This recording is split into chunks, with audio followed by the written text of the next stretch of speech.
So the comment reads, I remember hearing about this before.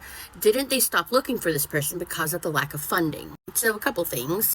One, this is one of the severe disadvantages too when they banana you. All your videos turn up missing and nobody can find any of the videos that they'd seen before because when your account vanishes, so do all your videos. And unfortunately, after I discussed this case, a lot of other creators started discussing it too, but with kind of a lot of incorrect information. So a lot of the information that is about a lot of these cryptic lineage cases aren't exactly accurate. But essentially, Dr. Johnson stated that the federal government was no longer going to be funding the studies that research and look for these cryptic lineage cases.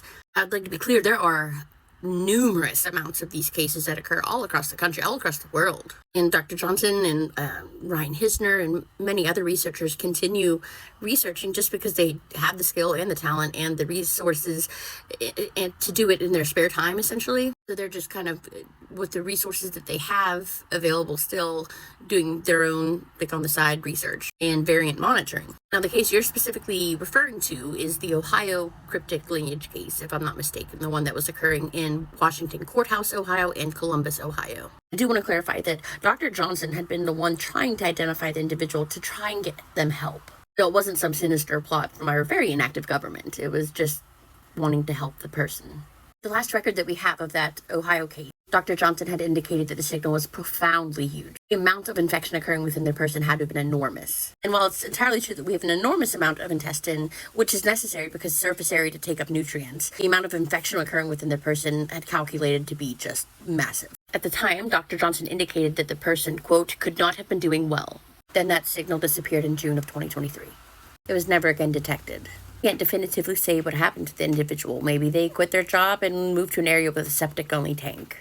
But in all likelihood, they probably passed away. And unfortunately, there are so many cases like these, but there is no more funding to fully investigate them further. Honestly, that's a travesty. I think it's an incredible failure of our government, especially when you consider variants like JN.1, the one that's circulating so much now.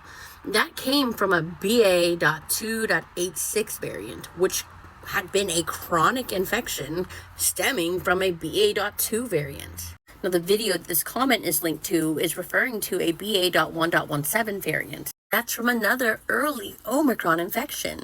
If we could keep tracking these to see what happens with the genetic sequencing to make something go from chronic to infectious again, that would be so valuable. Because something is occurring with these chronic infections to make them infectious again. With this wastewater surveillance and the cryptic lineages that they're detecting, chronic infection, they're detected in the wastewater. They aren't being detected in the acute infections that are being tested through PCR. How monumentally beneficial would it be to track through the wastewater these chronic infections? Then if in this same area started seeing that the acute infection PCR of what's circulating is beginning to match that, we could look at the mutational changes that were necessary that occurred in the wastewater leading up to it becoming infectious again. So we would be able to see so much about transmissibility. We would probably be able to develop better targets for antibodies. Honestly, things would be so much better if our government gave a single solitary bug. But they don't, and that's frustrating.